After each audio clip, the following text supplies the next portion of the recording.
let's hit one of my absolute favorite series ever, the Uchi Mata. Uchi Mata is not only a throw, very popular in Judo and Japanese Jiu-Jitsu, but it also be looked as a system that can be not only throw people, but chain to other takedowns. And we're gonna, in this today, we're gonna hit the Uchi Mata, one as a takedown itself, or as a throw itself, then start playing with a dirty Uchi Mata, which is more of a lazier approach to the Uchi Mata, which will lead me to the front headlock, ankle picks, knee picks, and back takes. We'll play around a little bit of that today. Hit Uchi Mata from all different angles, from a MMA, no-gi, self-defense, overall combat perspective. Obviously, it's working gi too, but that's our focus today, the Uchi Mata in all its glory. Who am I tossing today? Oh, okay. Should have warmed up a little bit, do those kicks, one of those things. Dude, you know, like, wait a minute, yeah, like, go on. From the Uchi Mata control points, we're gonna look at two major ones, and maybe we'll add a third, the pinch headlock. But we're gonna look at either an overhook control or an underhook control. Okay, Zuko? So, I start with overhook control because overhook control is where I find myself the most. I'm typically a little taller, I'm 6'2", so my shoulder tends to fall or raise over my opponent. If I was shorter or my level lower, I might have an underhook control. Each has a unique characteristic on how we use it to actually throw Uchi Mata, or all throws, because we're not just throwing Uchi Mata right here with the overhook control. We have a lot of different options. Obviously, if I have an overhook, he has an underhook. So in order for me to be dominant in my overhook control, I think about my overhook rolling over, pointing at his far toe as I drop my leg back.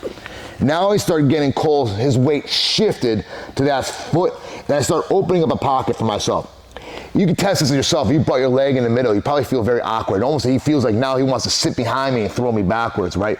So we're always kind of battling this space, and that's what we're gonna attack Uchi Mata. If I had an underhook, well, obviously he's in an overhook control too, right? And I want to make sure that my hand is hanging right around his trapper's shoulder, and then I'm using my forehead to get his weight, again, shifted to that foot, and then take the space inside. Remember, we want to dominate this area. Our foot position is relatively the same, whether overhook and underhook. And the objective is the same, overhook and underhook, that I'm trying to force my opponent to his far foot and then get some rotation over, and I'm trying to fit and dominate. I love the overhook control. Most of my throws will come from overhook. So today when I demonstrate, I'll do it from overhook, but these guys are gonna work a lot too.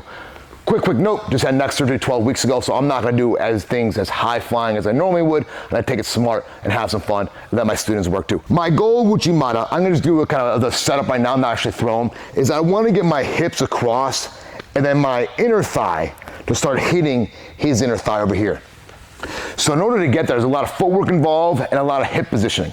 So when we're in our dominant position, I'll give you a little bit of footwork drill in a second, but I wanna get my right foot to almost make a triangle step with Cole. So if you think like all our feet now are the same direction, my toes are pointing that way, his toes are pointing this way, and I've got almost a triangle, a pyramid going.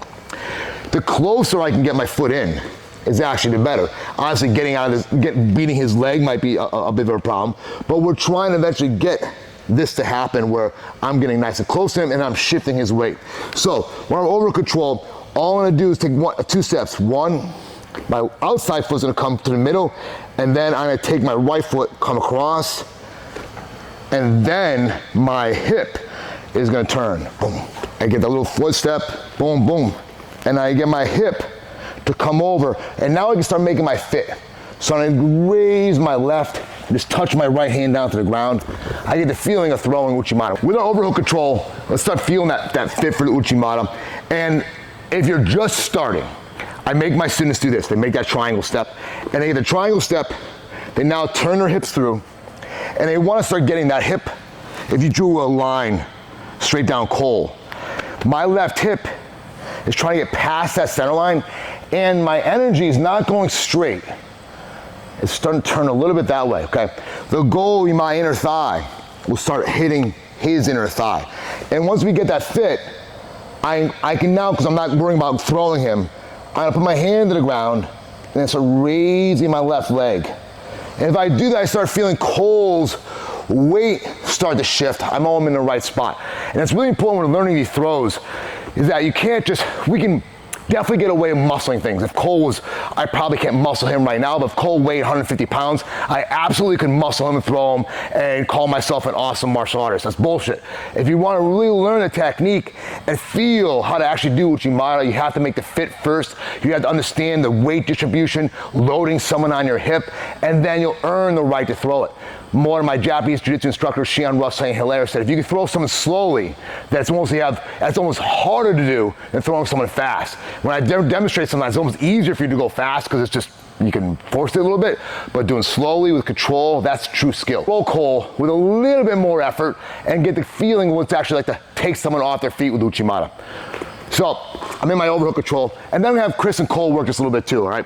So I'm in my overhook control, I make my step, I turn my hip over, I make sure this line, and I just bow and elevate. Again. A little bit of a Hani go style, which means I kind of raise a little bit of my hip, but we're trying to fit underneath it. And Bruce, whenever I throw someone, Bruce just is like, what's going on? We tossing people today? It's all right. When we're throwing Uchi Mata, Hani Gosh, or Harai, or Tai Tosh, they all kind of share this principle where we're coming across the center line and we're using this leg in a variety of different ways. So, in my simplicity of attacking style, I don't give a flying F what technique or what throw I use. My leg is going across. I'm attacking my leg. Do you get Harai? Do you get Uchi Mata? Do I feel the fit for Hanagoshi? Or do I stop my foot for Tai Toshi? They're all gonna come off that same attack. And my opponent's leg length, body positioning, etc. will dictate which throw actually happens. But right now, since we're Uchi Mata, let's force it. Now, we're gonna have them throw each other, and I'm gonna work on breaking them down, kind of fixing a little bit of mistakes, and how I would actually, teach someone in class. This is whenever we're learning a throw or any complicated technique, you don't get it the first day. I have confidence in my Uchi Mata and other techniques because I've been doing it for 25+ years that I think I understand a little bit of it, but I'll be honest, I still think I suck because it's complicated. If you watch the stud judo guys when they're throwing Uchi Mata, it's like, oh my God, it is an art form, right? We approach things from a TRITAC perspective or all-around perspective. We're taking the core skills that are shown in other arts and then using them, for 80% of it, but there's that other 20% that's really cool, and you see the mastery of Uchi Mata or mastery of Harai and Judo and other things. I should have given him and Cole, when they do it, another piece of footwork. Yes, we're aiming for here, but sometimes it's not easily achieved. My opponent's not gonna come and let me just take that center line. Most of them, they're gonna back away a little bit. So we almost think about drawing them out. All right, see what happens when I start drawing them out with my rear foot. It's almost like if I know the rules, I can break the rules. Jeff Chan said that, very smart martial artist, and I love that statement. All right, the rule is I don't want to put my foot here because I leave my foot here, he sits and just takes me down. But if I know the rules, that's gonna happen, I can break the rules by stepping here to go forward. All right, by doing it, now I'm raising that shoulder and I have a choice. Does my right foot come in front or does my right foot come behind? All right, I tend to bring it in front, so I think by aiming my heel for that toe, and now you can see it's almost, sorry, I shifted weight. Now I'm in that triangle pattern I was talking about. Now here comes the hips, and then here comes the throw.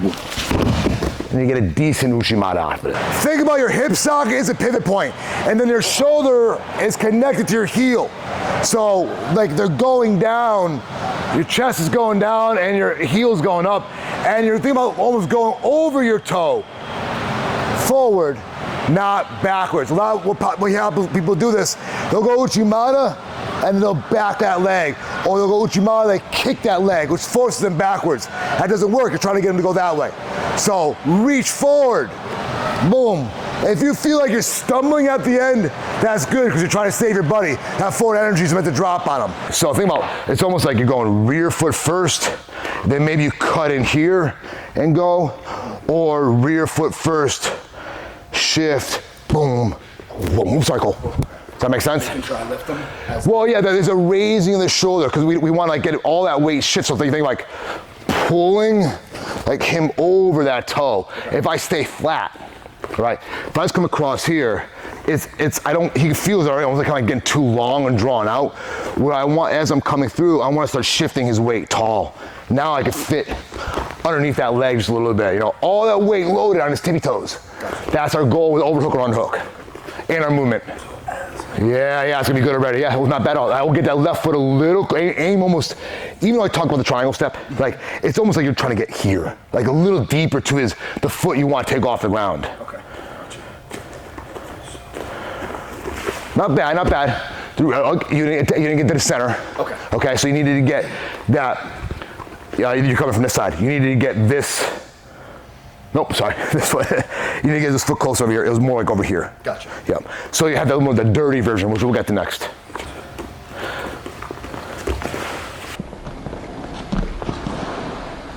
Not bad. You did this last time too when we did this video. You add that little hop. That's just you being athletic and cool. Yeah. All right, well, great. Good for you. I gotta fucking use my lazy ass and walk it in. I was thinking about it when I was watching and I was like, I always do this like. Yeah, but you hop in. I think there's more confusion of feet when you feel when I'm not to throw you, but feel the first step. See like, see how it starts pulling you out, and it's a little bit of a hip turn too. Like, we're going this way. Feel it? Bop, bop, boom, boom. Yep. You know? Okay. If we can find it, I'm pretty sure there's a video, I think, on Jimmy Pedro, but I mean, he's a stud, obviously, judo coach. I'm pretty sure it's him. He kind of talks about some of this circling footwork, like drawing your opponent out. You know, like if I could get ahead of them and make them feel a little bit like this, well, that opens up their hips and throwing a lot easier. So instead of kind of just coming, like in theory, coming right to here, it's like, oh, I may have to come here first, and then I can snake it in and set that rear foot. So that to me is like, I'm trying to get to that setting of this foot. Okay. That's my trigger. Okay, foot's in the right spot, boom, I can Uchi. You know, and then we go.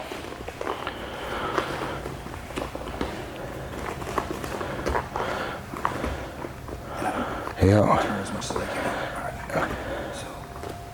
Yeah. Little Hani Ghosh, but not bad. Yep. Felt it. Not bad. Yeah.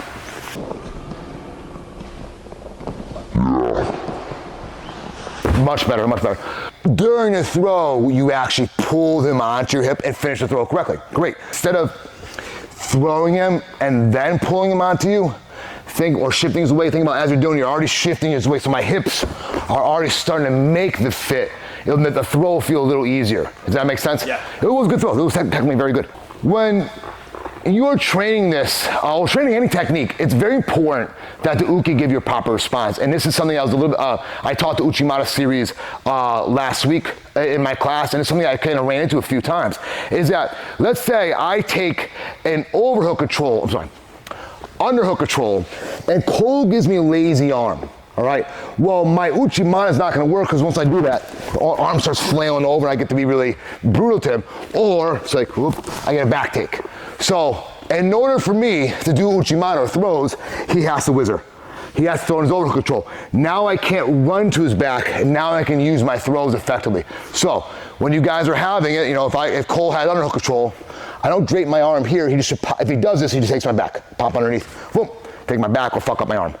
So when Cole gets underhook control, I just chill, and now he can go to work. That's a good taste of like the throw itself, and as I just said, throwing, actually taking someone off the ground and landing in a perfect position, whether it be side control, mount, etc., knee on belly, that takes skill, that takes time. I remember learning Japanese Jiu-Jitsu and having a wrestling background and really wanting to throw well. And I swear, it took like 5 years to finally be comfortable hitting one of my favorite throws, Harai Gosh and Tai Toshi.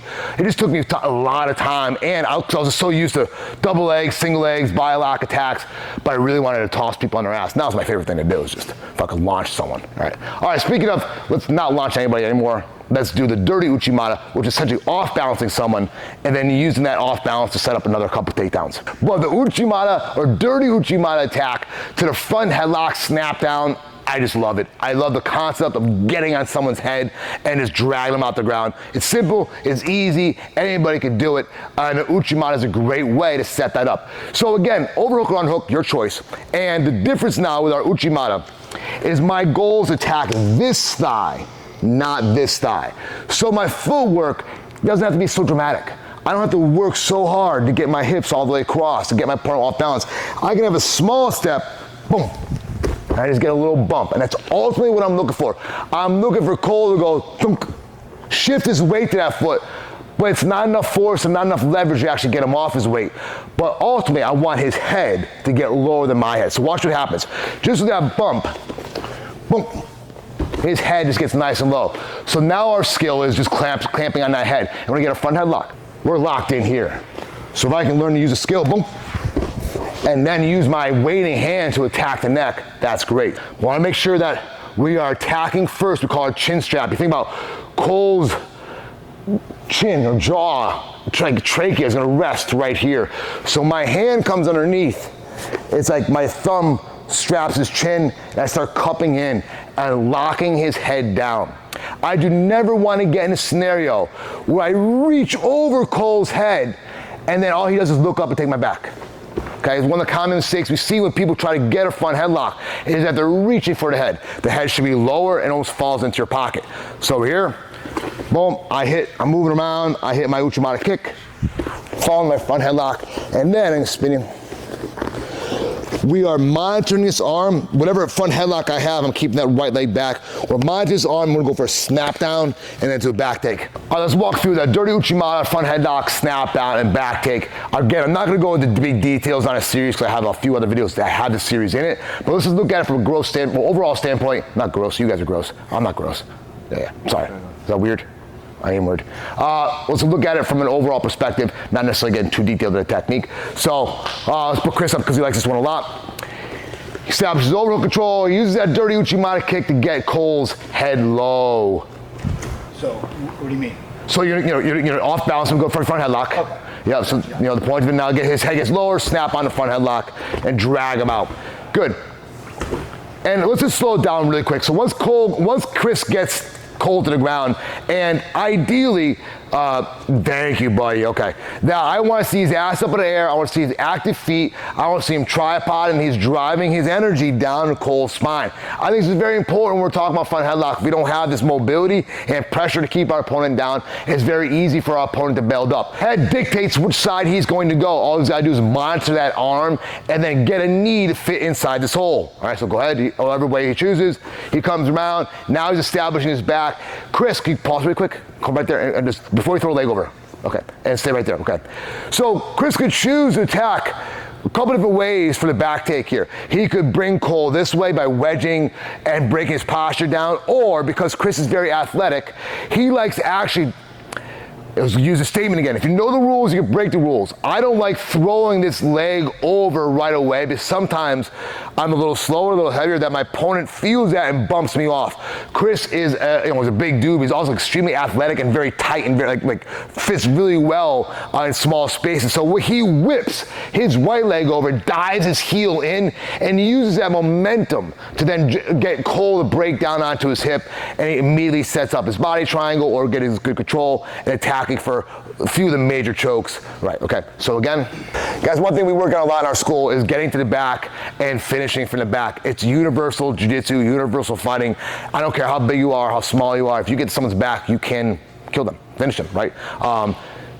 Dave Shanti said a statement, jiu-jitsu is simulated murder. I like that, I like to call it violent meditation. I think that's my new phrase, violent meditation. All right, let's go hit it again. Stop core. So he's in overall control, bumps, front headlock, snaps down right away, boom, and works his head to the back, snakes it in, and nice finish, good job.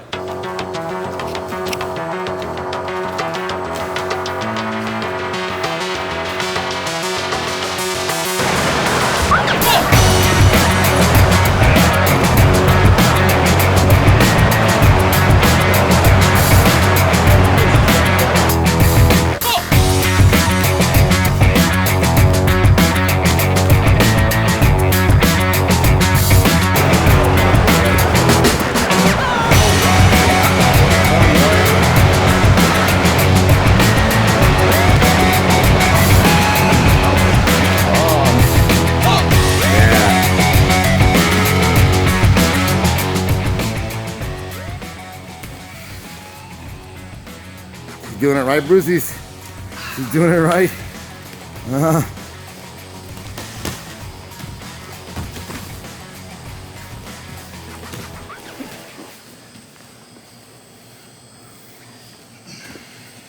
All right, same thing. All right, we're in that overall control relationship. Whether I have wrist control doesn't matter. I want to bump, boom. All right. Once I bump, I'm not gonna put my left foot back on the ground. I'm not gonna bump and retract it, all right, like we did for front headlock. We bump, retract it, snapped on. I'm going to bump and then aim my knee for the back of his knee. I'm not gonna take him down yet. I just want you to see watch what happens. Bump, boom. See how Cole takes that little stumble step? Bump, boom. All right, I'm loading that foot, trapping him, kind of locking it into the ground for a second. Now my hand just follows. Bump, knee, hand. Now we're down, okay? Now, if any good grappler know, if I let Cole right now, he's so athletic, he's just gonna bounce right back up to his feet. One of the biggest mistakes we can make when we take someone down is not continuing our progression to a stronger position. So, when I bump, boom, bam, bam, we're moving. We're collapsing structure. We're bringing him right down into our world. I could choose to stay standing or go into the leg drag position like I just did right there, but I just don't want, it's something I talk to my students a lot. I don't want to get complacent. I don't want to just throw, take down, and stop. We continue moving. It's like I hit someone with a jab cross, and I got him with both, and he's staggering, but you let him get back into the game. You know, we want to continue that movement. If we're on an attack, keep that going, keep it going. I think, I'm pretty sure Eddie Bravo said this. He talks about guard sweeps and guard passing, that it's much easier to hit the guard pass after a successful guard sweep. Like the transition, you already had the momentum with you, so you kind of carry that forward. If I did a guard sweep, stopped, allowed my opponent to regain composure, and then attempted to pass, it would be harder. So same thing when it comes to the takedown. If I can hit the takedown, and I control the leg, I start my passing strategies right off the bat. We're here again, I hit, boom, 2-on-1. Maybe I go leg drag, maybe I come reverse knee on belly. So he gets the position, he hits that bump, boom, and nice. Again, bump, bam, and one more time. Good boy, good boy. They're doing the jiu-jitsu. Very nice. So, nothing wrong at all. I want to kind of talk a little bit about what Cole did something a little different than me. When I bumped, I tried to aim my knee right for the back of Chris's knee. I'm being martial arty. I want to make sure that knee bends. What Cole's doing, he's just taking Chris's space. He bumps, he's through the hole, bam, which is great. They're both correct. He's just jamming himself under, making essentially Chris's weight ride his thigh, makes that leg light, and goes right through. That's what I love about martial arts. We take this concept, this Uchi Mata kick, this Uchi Mata trip, and start applying it many different ways. And so like, you don't always have to do exactly the way I do it, but the concept of shifting my opponent's weight, getting him off balance, then hitting that pick, really nice.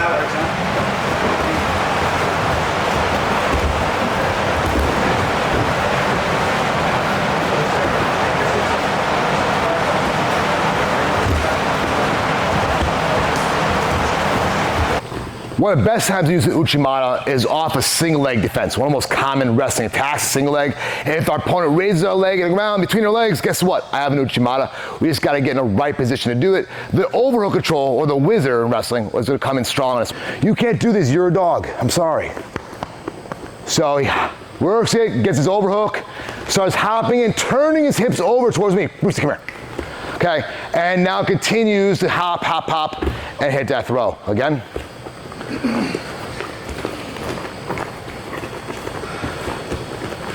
Bruce, stop, over here, come here. Get that whizzer in. That's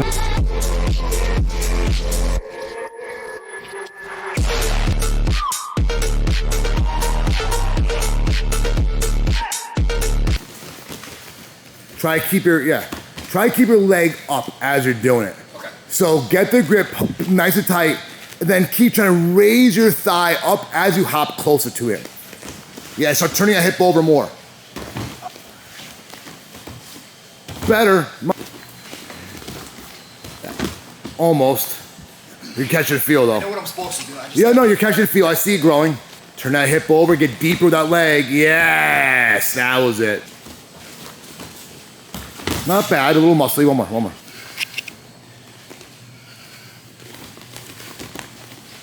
Ooh, good.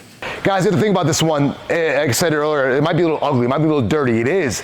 You're about to get taken down, but you think about all you have to do is try to find your Uchi Mata position. That first thing we worked on. Get those hips cross, that shoulder nice and high, and making that fit. And if you can do that during a single leg, well, obviously you have the Uchi Mata attack.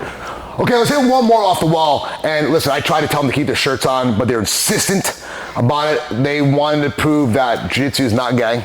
And that two grown men with their shirts off, getting all sweaty, rubbing each other in different ways is completely normal. I think it's normal. What's not fucking wrong with that? It's violence, all right? Yeah, so it is pretty gay. All right, so I don't give a fuck.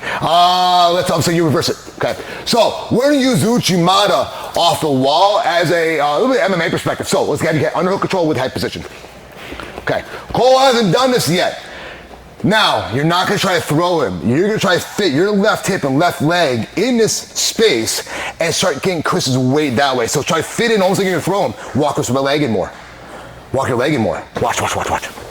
What do we see? We jump in. Now, there we go. How off balance is Chris? Ankle picks. I guess I'm just bringing them now. You can do the body lock too. Take a body lock, start fitting in. Boom. Get my hips way across. Start attacking. So really, really cool position. It's basically just like using it as a wedge and a riser to shift their weight. So it's the same concept as Uchi Mata we do normally, but now you're just kind of using the wall as an aid and making it a little more, yeah, kind of shifting his weight, yeah. You see how it just kind of naturally leads to that ankle pick, and then you can do the body lock, over under control, but as long as you win, it's really meant to be having underhook on this one. If you win that head position battle and can force their weight on that side, you're using that Uchi Mata, yeah, comes really nice, yup. Very, very good, very good, yeah, exactly, very good. What I love about martial arts sometimes, if you learn the concept of something, I talked about Shion Russ St. Hilaire earlier. He was my Japanese jiu-jitsu instructor coach. That he said, like, once you learn like the concept, he was talking about an arm bar at the time. He said, once you learn the concept of an arm bar, how to break the arm, well, you can do it anywhere, standing on the ground, kneeling, doesn't matter. You understand how to break the elbow. Once you understand the concept of Uchi Mata, how to get those hips to fit underneath, rise them up, shift their weight, get them loaded on that leg, attack the leg, so your inner thigh or the rear of your thigh, like those are strong principles, concepts you can use anywhere. In fact, I'm not gonna do it right now, but Formiga, my coach, my BJJ coach, Brazilian Jiu-Jitsu coach, is a master at the butterfly guard. And he will use the butterfly guard to set up Uchi Mata.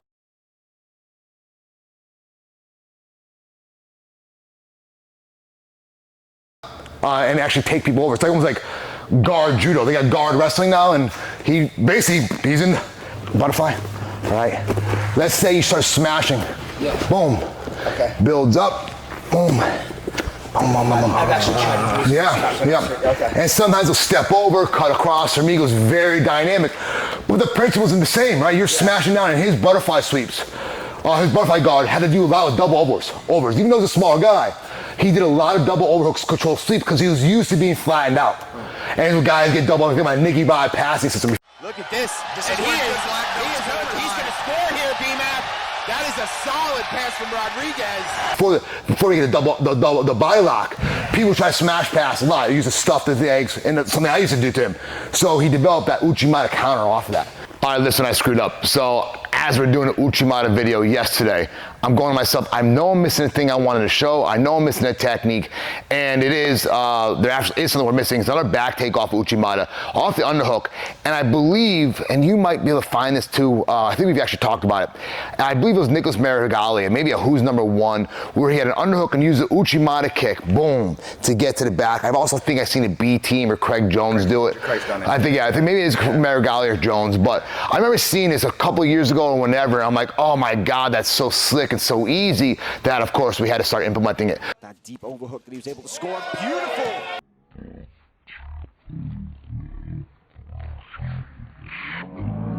So here's how it works, and we'll have to try to find it. Do you have a thought there? No, you look like you're I was going to ask, is it when they're lazy or just go ahead? No, not lazy. Okay, so yesterday, when we did Uchi Mata earlier, we talked about someone who has if I have an underhook, they have a lazy overhook. essentially I can get to the back by extending my arm and shrugging, all right? Well, we can use the Uchi Mata kick if they do have a whizzer or an overhook to kind of simulate that same thing and get to the back. So watch what happens. So I'm in my Uchi Mata with my good head position, or my underhook control with my good head position, and I'm forcing Chris off balance, and now I'm gonna use that dirty Uchi Mata kick. At the same time, I think we're doing a Superman punch. Boom. And now we're falling right into the back. So it's a really slick way to clear the leg and the arm at the same time and then expose the back. You're not bringing them to the ground yet, but you're getting a nice back position, and depending how slick you are, you can start, just breaking that structure right from there. So again, we're here, I hit that Uchi Mata, I'm moving around, I hit that Uchi Mata kick, punch, boom, and I'm falling right to the back take, whether a clinch or starting to build up to our actual seatbelt control and breaking him down. One of our upcoming videos, we're gonna do a huge series. In fact, I'm teaching it right now this week on duck unders and getting to the back and finishing from the back. I think one of the smartest strategies for any martial artist, self-defense focused, sport focused, survival focused, is get to the back. If I just conceptually, if I'm here on someone, really hard for me to fight. He's fighting you, I'm fighting him. So we're in that underhook position. Again, make sure we have that good head. And then I'm gonna move my angle this way, my left hand and left foot on the counterbalance right towards you. So I kick, punch, boom. And now we're just floating. Almost as I kick through, it's like a stumble step into my clinch. Very slick, very cool, very effective. Underhook, Uchi Mata kick to back take.